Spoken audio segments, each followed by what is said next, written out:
1 থেকে 2টার বেশি যদি বলক আসে তাহলে মিল্কের কালার চেঞ্জ হয়ে যাবে, ক্রিম কালার হয়ে যাবে বা একটু লালচে টাইপের হয়ে যাবে। সেক্ষেত্রে ছানার কালারটাও সেম আসবে।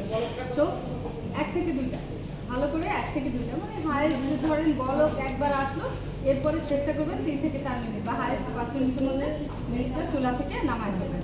এই যে চুলা থেকে নামিয়ে নিল ছানা নাম্বার 1-এ আছে হচ্ছে ছানার পানি দিয়ে কাটা। তো ছানার পানিটা আমি পরে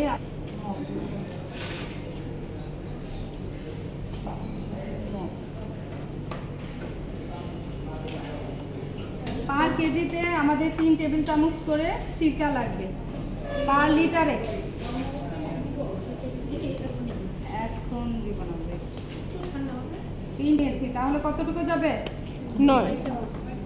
9 টেবিল চামচ রাইট। পানি পানি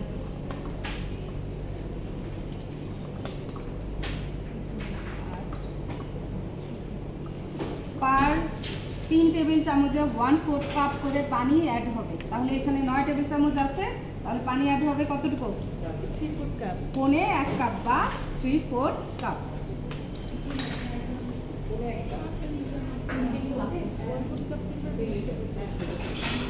প্রতি লিটারে 1/4 কাপ যাবে। হ্যাঁ, প্রতি 3 টেবিল চামচে। ব্যাস রেডি। দেখেন 3 টেবিল চামচ সিরকা প্লাস 1/4 কাপ পানি। এখানে যেহেতু আমাদের 3 কেজি মিল্ক আছে তাহলে 3 গুণ লাগবে। তার মানে 9 টেবিল চামচ সিরকা আর পৌনে 1 কাপ পানি বা 1/4 কাপ 3 বার করে। মিল্কটা চুলা থেকে নামাবেন, কোনো শর্ট টট যাতে না পড়ে খেয়াল রাখবেন। আগের থেকে আপনি দরকার হলে মিল্ক রেডি করার আগে এভাবে পানিটা রেডি করে নেবেন। এরপরে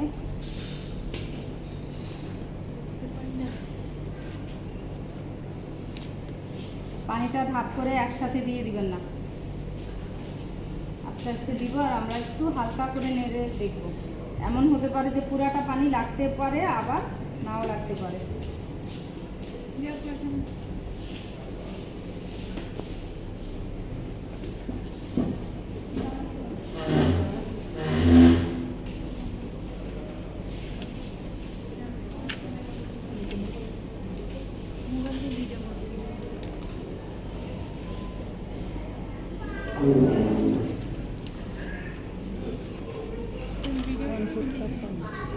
লেগে গেছে।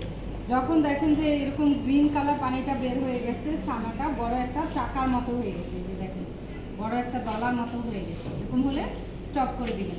এখন এটা যদি এই রেশিওতে না আসে, এই অবস্থায় না আসে, তাহলে কিন্তু আপনি চাইলে সিরকাটা একটু বাড়ায়ও দিতে পারেন। আপনার এখানে যে সিচুয়েশন আছে ওই অনুযায়ী আপনি কাজ করবেন। আপনার হতে পারে সিরকাটা লাগতেও পারে, আবার হতে পারে পুরাটা নাও লাগতে পারে। বুঝতে পারলাম? সবাই ক্লিয়ার? 3 লিটার দুধে কতটুকু